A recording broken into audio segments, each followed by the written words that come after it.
The Water Ventures Learning Lab is a 53-foot tractor trailer that serves as a mobile environmental education resource. It travels the state and brings with it an exciting world of science and fun. Our goal is really to inspire the next generation of, we call them water stewards. So the kids that we visit in the schools and teach about Florida's freshwater, water conservation, recycling, and other ways that they can help protect their watersheds and their water and energy in general. So we're really trying to inspire them to take action even right now in their own daily lives. Once the truck is parked and set up, the kids get to experience more than just learning about water conservation. My favorite part of this program is that it is very hands-on and very interactive for the kids.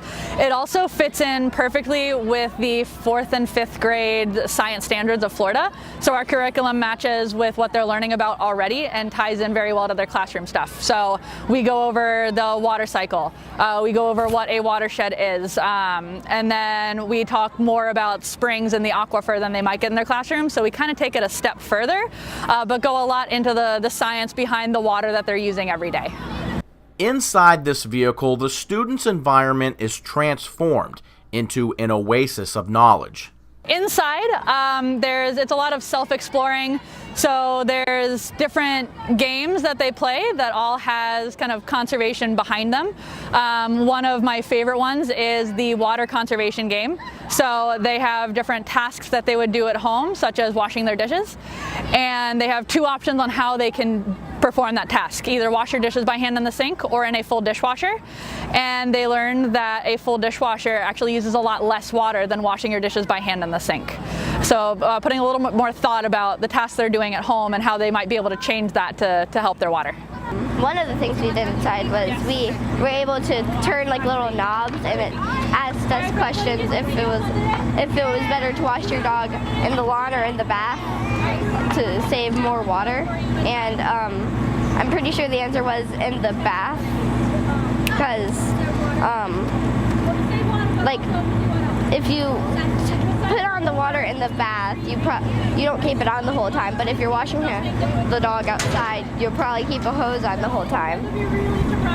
So I like learning about it. Because so much of water conservation and recycling is about the habits that you build. And for adults, it can be very hard to break the habits we've learned before and create new ones. So focusing on the kids of this next generation, starting to build those habits early, like turning off the water when you brush your teeth, or turning off the lights when you leave a room, things like that you don't normally think about, you would just kind of do as you're moving on with your day, can be really important to have a bigger overall impact if everyone's doing it at the same time. Inspiration comes in many forms, like when your science fair project wins first place, or your first poetry verses are read aloud.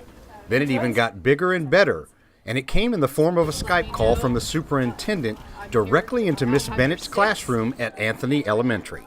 So, on Saturday morning, I ran into Dr. Heidi Mayer at breakfast, and I said a nice, polite hello, and she said, "Woo! I'm so proud of your class and the data, and you guys are doing awesome, and I'm just so proud." And I said, "I know, my kids are on fire there at Anthony. We were just woo!" And I said, I'm encouraging them. I said, "Just pray for us for Tuesday for that writing test." And she said, "Okay." She said, "I'm sending out a voice call for all the parents and the kids."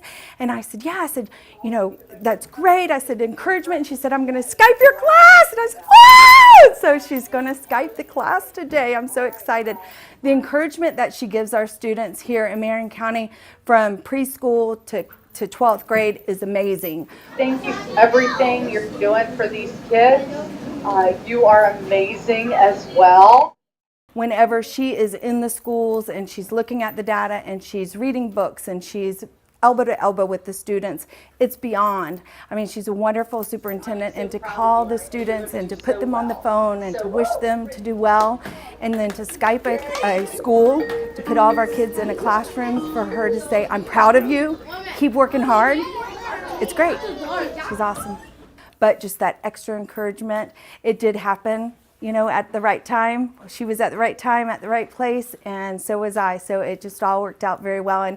And she took time out of her busy day today. She's at Penn State today, and she took time out of her day to call all of the students here today to tell them good luck. When you're taking your exam. Friday, hundreds of students will gather at MTI for the 18th Annual Student Media Festival, an awards show honoring student video productions in the district. More than 300 videos from 24 schools were entered this year, spread out across 12 categories ranging from animation to documentary. Late last month, 34 judges scored the individual videos, and Friday night will award first, second, and third place in each of the categories across 4 grade levels, as well as present Best of Show and the Theme Award. WCJB TV20's Paige Beck will serve as host for the second year in a row, and the festival airs live on the MEC and streams on our YouTube channel beginning at 7 p.m.